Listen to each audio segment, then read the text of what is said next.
রাসূল বলেছেন, যে ব্যক্তি রমজান মাসের রোজাকে রাখলো সে কি অর্জন করতে পারবে, আল্লাহ রাব্বুল আলামিন তাকে কতটা সওয়াব দান করবেন, তাকে কি কি দান করবেন, সেই সম্পর্কে বলা হচ্ছে। আসসালামু আলাইকুম ওয়া রাহমাতুল্লাহি ওয়া বারাকাতুহু। মুহতারাম সামিঈন হযরত, আমি আজকে আপনাদের সামনে উপস্থিত হয়েছি রমজান সম্পর্কে সুন্দর দুটি হাদিস নিয়ে, যে আল্লাহ রাব্বুল আলামিন এই রমজান মাসে আমাদেরকে কি কি ফজিলত দান করেন সেই সম্পর্কে আপনাদের সামনে আমি আলোচনা করব। আপনারা শ্রবণ করবেন এবং এর থেকে শিক্ষা অর্জন করবেন যে রমজান মাসে আমাদের কি কি করণীয় থাকে। তাই যাই হোক বিরাদরান ইসলাম, দেরি না করে শুরু করি। বুখারী মুসলিম শরীফের মধ্যে হাদিসখানা লিপিবদ্ধ রয়েছে। আন আবি হুরায়রা ক্বালা ক্বালা রাসূলুল্লাহ সাল্লাল্লাহু আলাইহি ওয়াসাল্লাম ইযা দাখালা রমজান। হযরত আবু হুরায়রা রাদিয়াল্লাহু তাআলা আনহু থেকে বর্ণিত, তিনি বলেন যে রাসূল করিম সাল্লাল্লাহু আলাইহি ওয়াসাল্লাম বলেছেন, তোমাদের কাছে যখন রমজান চলে আসবে, রমজান দাখিল হয়ে যাবে, ইযা দাখালা রমজান, তোমাদের কাছে যখন রমজান দাখিল হয়ে যাবে, চলে আসবে, আল্লাহ রাব্বুল আলামিন তখন কি করবেন? ফুতিহাত আবওয়াবুস সামা, আল্লাহ রাব্বুল আলামিন আসমানের সমস্ত দরওয়াজাকে খুলে দিবেন। আল্লাহ রাব্বুল আলামিন আসমানের সমস্ত দরওয়াজাকে খুলে দিবেন। এক অন্য আয়াতের মধ্যে আছে ওয়া ফুতিহাত আবওয়াবুর রাহমা, আল্লাহ রাব্বুল আলামিন তার রহমতের সমস্ত দরওয়াজাকে খুলে দেন। বান্দা যেদিক থেকে চাইবে আল্লাহ রাব্বুল আলামিন তার সেটা গ্রহণযোগ্য করে নেবেন, কবুল করে নেবেন। আর একটি রাওয়ায়াতের মধ্যে আছে ওয়া ফুতিহাত আবওয়াবুল জান্নাহ, যে আল্লাহ রাব্বুল আলামিন জান্নাতের দরওয়াজাকে খুলে দেন। কতগুলো দরজা? যতগুলো দরজা আছে আল্লাহ রাব্বুল আলামিন সমস্ত জান্নাতের দরওয়াজাকে খুলে দেন। আর কি বলা হয়েছে? আরো রাসূল আযম সাল্লাল্লাহু আলাইহি ওয়াসাল্লাম বললেন ওয়া গুল্লিকাত আবওয়াবু জাহান্নাম, এবং জাহান্নামের সমস্ত দরওয়াজাকে বন্ধ করে দেওয়া হয়। জাহান্নামের সমস্ত দরওয়াজাকে বন্ধ করে দেওয়া হয়।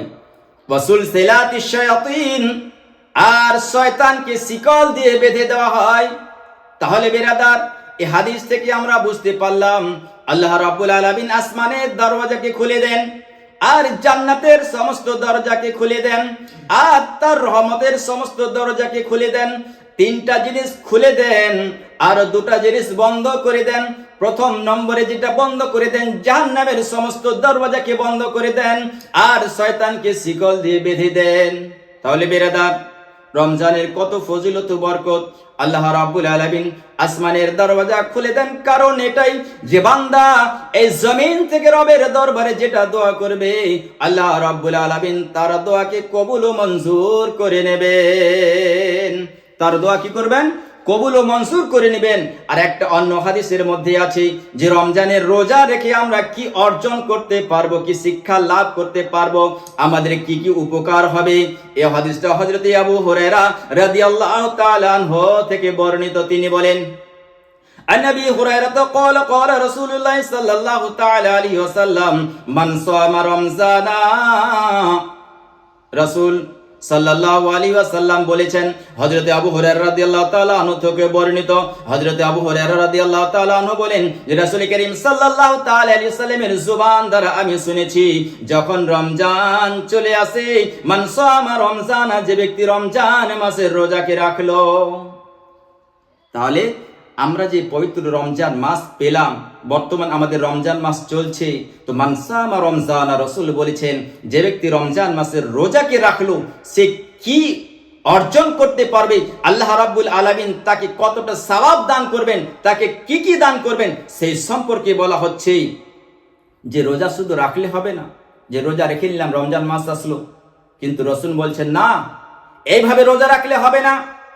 আমার আপনার নবী, দুই জাহানের বাদশাহ রাসূল আরবি সাল্লাল্লাহু তাআলা আলাইহি ওয়াসাল্লাম বলছেন, মান সামা রমজানা ঈমানান ওয়া ইহতিসাবান, যে ব্যক্তি রোজা রাখলো ঈমানের সঙ্গে আর সওয়াবের উদ্দেশ্যে, নেকির আশায়, আল্লাহ রাব্বুল আলামিনের নবী, দুই জাহানের বাদশাহ মুমিনার লাল রাসূল আরবি সাল্লাল্লাহু তাআলা আলাইহি ওয়াসাল্লাম বলেন, কি বলছেন?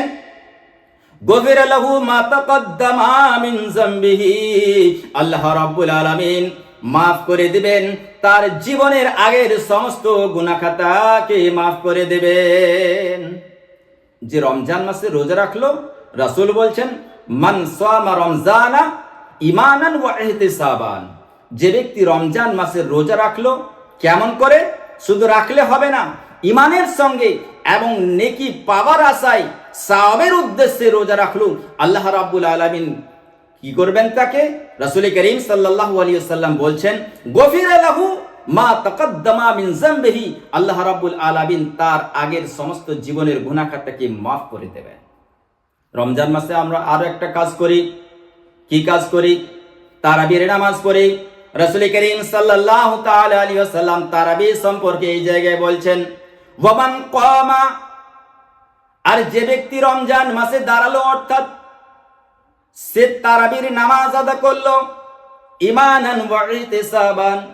এখানেও রাসূল করিম সাল্লাল্লাহু তাআলা আলাইহি ওয়াসাল্লাম ঈমানের কথা বলেছেন আর সওয়াবের কথা বলেছেন, যে ঈমানের সঙ্গে সওয়াবের উদ্দেশ্যে নেকি পাওয়ার আশায় যে তারাবির নামাজ আদা করলো, রাসূল করিম সাল্লাল্লাহু তাআলা আলাইহি ওয়াসাল্লাম বলেন গফিরা লাহু মা তাকাদ্দামা মিন যামবিহি, সেই ব্যক্তির জীবন থেকে সমস্ত রকমের গুনাহ খাতাকে মাফ করে দেওয়া হবে। সেই ব্যক্তির জীবন থেকে সমস্ত রকমের গুনাহ খাতাকে মাফ করে দেওয়া হবে। তাহলে বেরাদার, এই হাদিস থেকে আমরা তিনটা জিনিস পাবো। একটা তো রমজান মাসে রোজা রাখতে হবে, দ্বিতীয় নম্বরে তারাবির নামাজ পড়তে হবে, আর তৃতীয় নম্বরে রাসূল আকরাম সাল্লাল্লাহু আলাইহি ওয়াসাল্লাম আমাদেরকে বলছেন যে বেরাদার ইসলাম, আমরা যে 27 রাত জাগি, অর্থাৎ 20টা রোজা মানে চলে গিয়ে, অর্থাৎ রহমত আর মাগফিরাত, এই রোজাকে 3 ভাগে বিভক্ত করা হয়েছে। প্রথমে 10খানা রোজা হচ্ছে বেরাদার ইসলাম রহমতের, তারপরে 10খানা রোজা হচ্ছে বেরাদার ইসলাম মাগফিরাতের, তারপরে 10খানা রোজা হচ্ছে বেরাদার ইসলাম নাজাতের। এই নাজাতের রোজাতে রাসূল করিম সাল্লাল্লাহু আলাইহি ওয়াসাল্লাম কি বলছেন? যে 27 পাওয়া যাবে, অর্থাৎ লাইলাতুল কদর পাওয়া যাবে।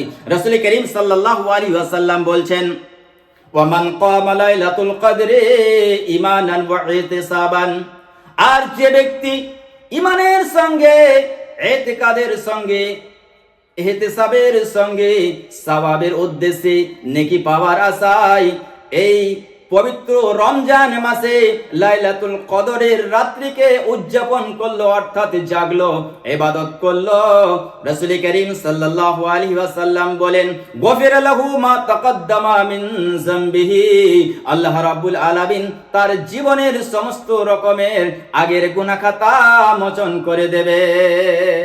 তাহলে বেরাদার, বুঝা গেল এই হাদিসের মধ্যে রমজান মাসে আমাদের 3টা আমল করতে হবে। কয়টা আমল বললেন রাসূল? 3টা আমলের কথা বললেন। প্রথম নম্বরে রোজা রাখতে হবে, আর দ্বিতীয় নম্বরে রাসূল বললেন যে নামাজ পড়তে হবে।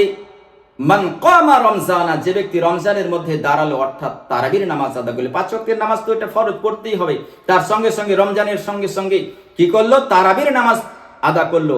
আর তৃতীয় নম্বরে হাদিসের মধ্যে রাসূল আমাদেরকে বললেন যে লাইলাতুল কদরের রাত্রিতে যে জেগে ইবাদত করলো, আল্লাহ রাব্বুল আলামিন তার গুনাহ খাতা মাফ করে দেবেন।